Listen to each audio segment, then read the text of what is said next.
எனக்கு ஒரு சந்தேகம். பழமொழி ஒன்று இருக்கு. கத்தி எடுத்தவன் கத்தியால சாவான், துப்பாக்கி எடுத்தவன் துப்பாக்கியால சாவான்ட்டு. பட் இப்போ நடக்கிறத பார்த்தா கத்தி எடுத்தவன் மட்டும் இல்லை, கத்தி எடுக்க சொன்னவன் கூட கத்தியால தான் சாவான்ற மாதிரி சம்பவங்கள் நடந்துட்டு இருக்கு. என்னன்னா இப்போ சமீபத்தில் எல்லாரும் கேள்விப்பட்டது தான், நாட்டையே உலுக்கிட்டு இருக்குது. பகுஜன் சமாஜ் கட்சி தமிழ்நாட்டு உடைய தலைவர் ஆம்ஸ்ட்ராங் அவர்கள் வெட்டி கொல்லப்பட்டார். படிக்க பழியாக தான் இது நடந்திருக்கு.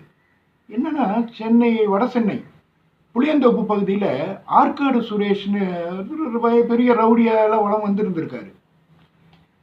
இவர் இந்த ஆம்ஸ்ட்ராங் வந்த உடனே அவர் ஒரு வக்கீலுக்கு படித்தவர், தற்காப்பு கலையெல்லாம் கற்றுக்கிட்டவர், அதாவது கராத்தே, குத்து சண்டை, இந்த மாதிரி விஷயங்கள்லாம் கற்றுக்கிட்டவர், மக்களுக்கு நல்லது செய்யணுன்ற ஒரு எண்ணம் உள்ளவர். அப்படி உள்ளவர். அவரால் நிறைய வக்கீல்கள், இளம் வக்கீல்கள்லாம் உருவாகியிருக்காங்க. அவருக்கு நல்ல மக்கள் சைடில் நல்ல சப்போர்ட்டும் இருக்குது.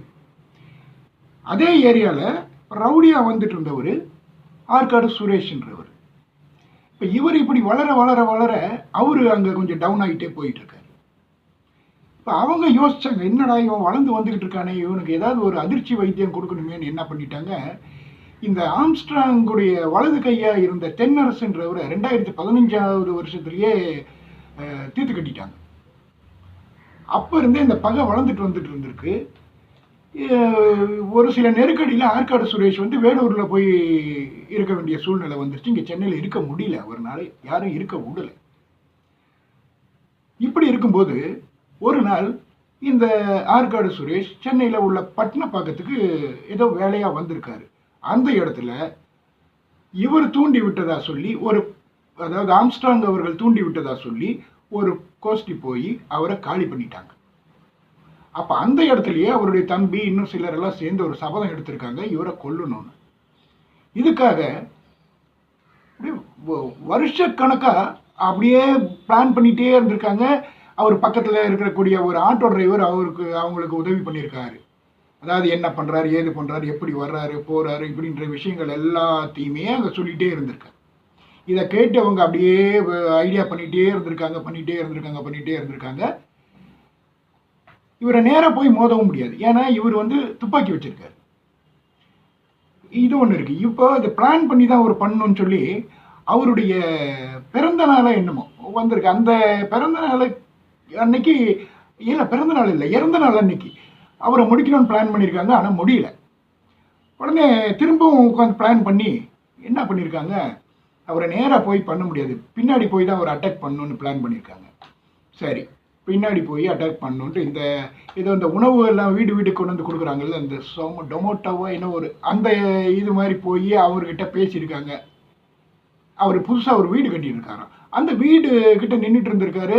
அன்னைக்கு பார்த்து அவர் துப்பாக்கி எடுத்துகிட்டு போல கார்லேயே வச்சுட்டு போயிருக்காரு. கொஞ்சம் தன்னம்பிக்கையே போயிருக்காரு, என்னத்தை இங்கே நம்மளை யார் என்ன பண்ணிட போறாருன்னு சொல்லி போயிருக்காரு. அங்கே போன அந்த சாப்பாடு ஆர்டர் எடுக்கிறவங்க சாப்பாட்டுக்கு ஆர்டர் பண்ணீங்களா அப்படின்ற மாதிரி கேட்குற மாதிரி போயிருக்காங்க. இல்லையா, நான் அப்படியெல்லாம் எதுவும் ஆர்டர் பண்ணலையே, இந்த மாதிரி பேசிட்டு இருக்கோம். பின்னாடி இருந்து கரெக்டாக காலில் உள்ள கணுக்காலில் வெட்டியிருக்காங்க. அவர் நில குளிஞ்சு போய் இது பண்ணும்போது மற்றவங்கெல்லாம் சேர்ந்து வெட்டி அங்கேருந்து எல்லாம் எஸ்கேப் ஆயிட்டாங்க அப்படின்ற விஷயம் எல்லாத்தையும் அவர் ஹாஸ்பிட்டலுக்கு கொண்டு போனால் அங்கே போய் இறந்துட்டாரு அப்படின்ற விஷயங்கள் எல்லாம் வெளியில் வந்தது. எனக்கு என்னன்னா, பழிக்கு பழி, இந்த பழி வாங்கிறது ஒன்று தான் இதுவா, அதுக்கு வேற ஒரு மாற்று இதுவே இல்லையா? அதான் நம்ம ஆம்ஸ்ட்ராங் அவரை கொண்டுட்டாங்க. இப்போ இவர் சைட்ல இருந்து யாராவது ஒருத்தர் போவாங்கல்ல, இப்போ அவங்க எப்படி நிம்மதியாக சாப்பிட முடியுமா, நிம்மதியாக தூங்க முடியுமா, இல்லை நிம்மதியாக வெளியிலலாம் சுத்த முடியுமா, ஏதாவது பண்ண முடியுமா?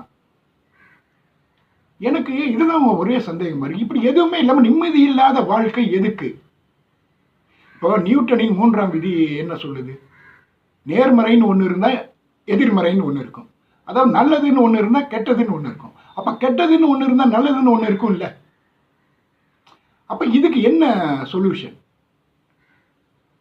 அதாவது திருடனாய் பார்த்து திருந்தாவிட்டால் திருட்டை ஒழிக்க முடியாதுன்றாங்க. அந்த மாதிரி தானே இதுவும்? கொலைகாரனாய் பார்த்து திருந்தாவிட்டால் கொலையை தடுக்க முடியாது அப்படின்ற மாதிரியா? எனக்கு அதுதாங்க ஒன்றுமே புரியல.